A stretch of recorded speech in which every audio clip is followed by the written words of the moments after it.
All right, well, tonight's video is the start of our adventure into the land of linear equations. So I know that some of you may be familiar with some of these different concepts and have seen some of this before, and then some of you may not, and that's okay too. So we're just going to start at the beginning. First, a linear equation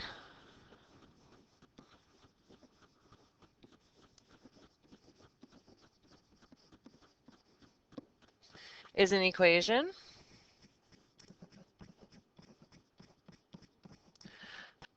whose graph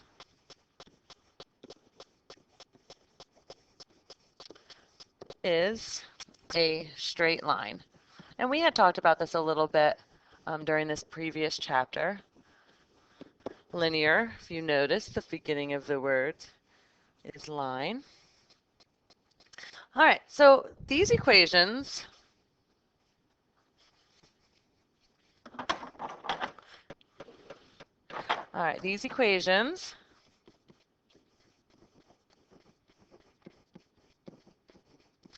cannot have any exponents in them. You'll never see a squared term in a linear equation. Variables in the denominator.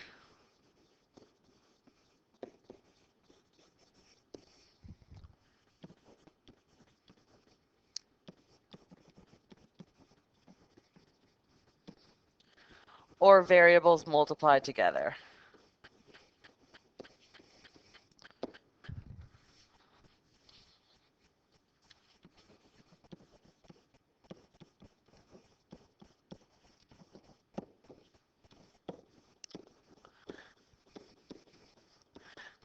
Okay, so some examples of that. So let's say we had y equals 1 plus 4x, or y equals negative 0.7x.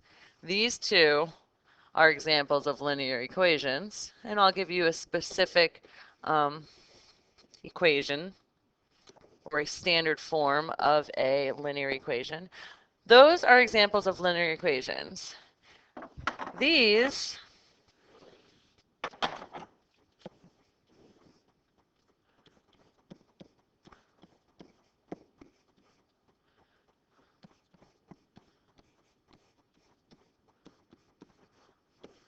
those are nonlinear. Okay, and if you notice, that first one has an exponent, and we just said linear equations can't have an exponent.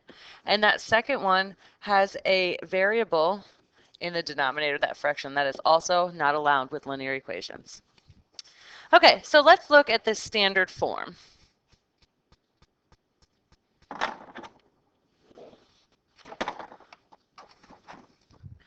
So the standard form first, so this is called intercept form, and you will see why.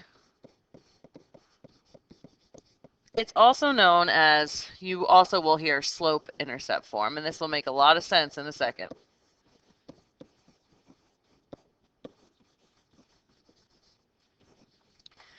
So the standard equation is going to be y equals mx plus b, or y equals b plus mx. Remember, addition is commutative, so those two equations mean the same thing. I personally always work with my equation like this. I like things to be in the same form. I like them to be consistent when I'm doing problems like that. So if I consistently put it into that form, it's a lot easier for me to recognize and notice when I see it. So in this case, so these are the two, and where b is the y-intercept,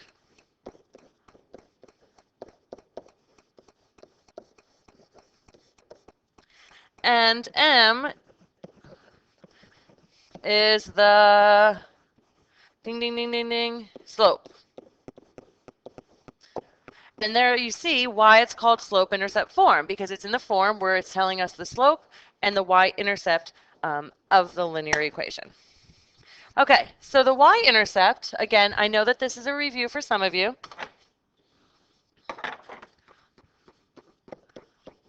That doesn't mean to turn off the video and just go straight to the quiz. The y-intercept is the location where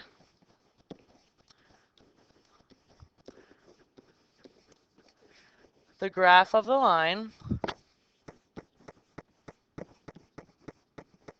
crosses the y-axis.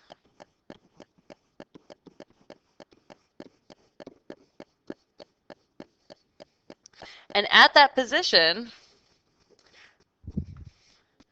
the x value is always 0, and that makes sense. If you look at a coordinate plane where x is 0, that's where the y is, so that's where it would cross.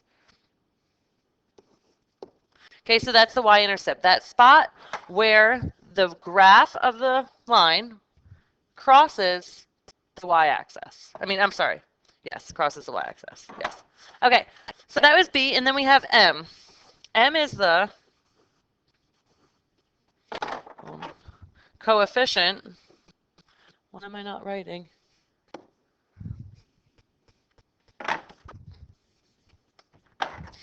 So we have the coefficient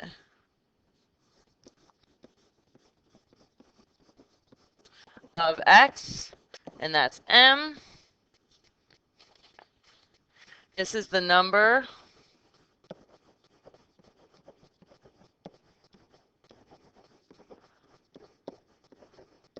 multiplied by x, which is really known as the slope.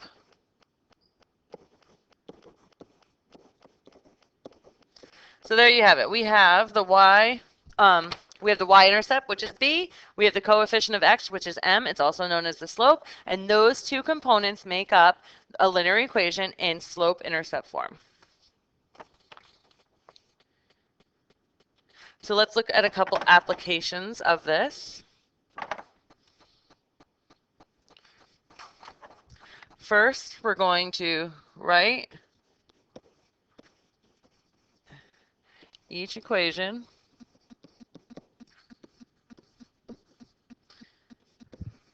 in intercept form.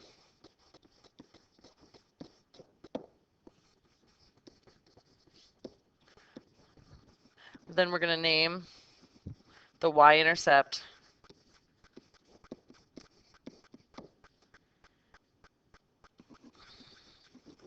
and coefficient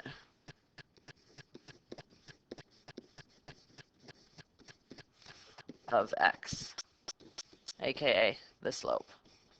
And we'll deal more with slope.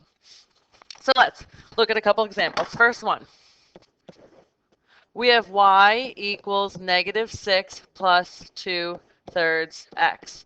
I personally like to see this written as y equals 2/3 x minus 6, but you're not wrong either way. Well, this is going to be the easiest example you have. It just wants to know what m and b is. Well, m is the coefficient in front of x, so that's 2/3. And b is the y-intercept, so b is going to be -6. All right. We got to get a little bit harder than that. Let's look at some more examples, too. -9x plus y equals 14. So when you see a problem like this is not already in slope-intercept form like the previous example was. So here you must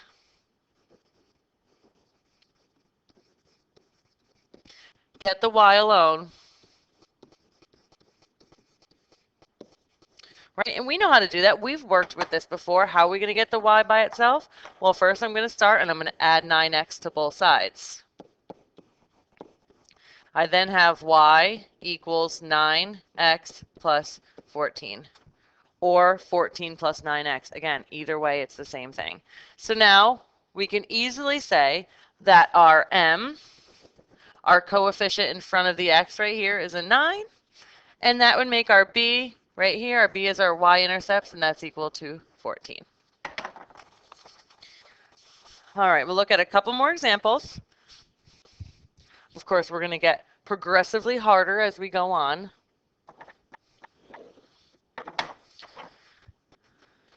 So example number 3. We have 4x minus 2y equals 15. All right, well now, again, we need to get that y by itself. So we're going to start by moving this x to the other side. I'm left with a negative 2y equals negative 4x plus 15. Again, I put the negative 4x in front of the 15. If you did it the other way, that's fine also. And now we know we got to divide by negative 2. And I have to divide each one of these by negative 2. Remember, we have to simplify these problems. This cancels. I'm left with y. A negative divided by a negative is a positive. 4 divided by 2 is 2. So I have 2x. And then I have negative 15 halves. I cannot simplify 15 halves, so I'm going to leave it just like that. And now, again, we're in the right form. All I have to do is identify my coefficient in front of the x is 2, and my y-intercept is negative 15 halves. All right, last example, which is semi-similar. What if you have something like this? 3y minus 6x minus 12 equals 0. That's not even close. That's the farthest away from slope-intercept form that we can get. So we have to change it. Again, we know at this point we have to get the y by itself. So I'm going to start by moving things to the other side. I'm going to start with this 12. I'm going to move this 12 over by adding it to both sides.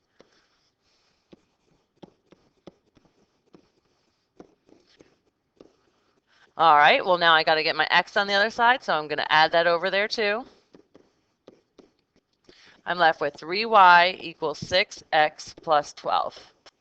Now I have to divide my 3y, and I have to divide it to all the different here. I got to divide it out here and divide it over here too. Make sure that we're doing that every step, or else you're not going to get the right equation.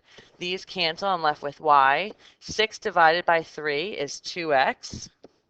And 12 divided by 3 is 4. So now we have the equation y equals 2x plus 4. It's in the form we wanted it to be. It's in the slope-intercept or intercept form. So I can label my m, or name my m is 2, right? The coefficient in front of the x. And my b, which is the y-intercept, is 4. All right, that should be somewhat of a review for some of you. If not, it shouldn't be too bad. We just finished working with equations. So really all you're doing is making sure you have y isolated on one side, and then you can go ahead and just label what your y, or your, what your m and your b are. All right, one more thing. We're going to complete a table.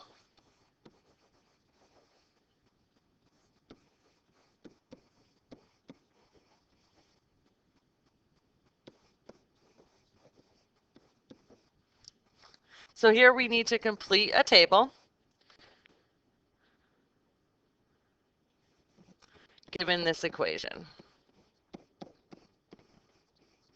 And the table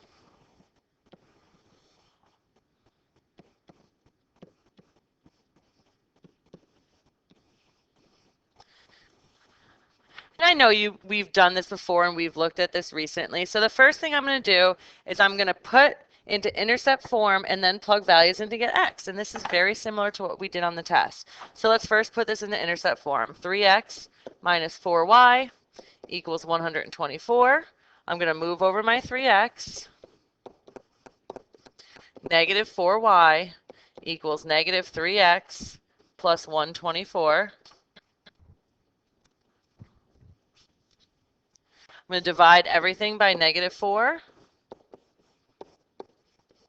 This cancels. I'm left with y equals a negative over a negative, and a negative is a positive. So that just leaves me 3/4 x, and 124 divided by negative 4 is negative 31. So now I have my equation in the form that I wanted in. So now I'm just going to go ahead and plug in my values of x and see what I get. So y equals 3/4. My first value is 4. 3/4 times 4 minus 31. And y here equals a negative 28. So I'll fill in my table. Next one.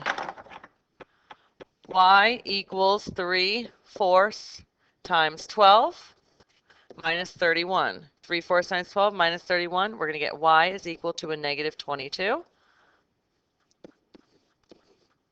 Come down here, y equals 3/4. What's my next value? I'm at a -8.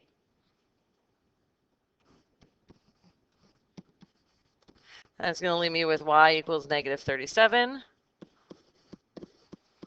And then my final one, y equals 3/4 of 20 minus 31, and that gives me y equals -46. So using the original equation, I went ahead and I changed it into slope-intercept form, plugged in all of my x values, and then here are my answers. All right, well, again, I hope some of this was a review for some of you, and if not, we will practice more of this in class when I see you next.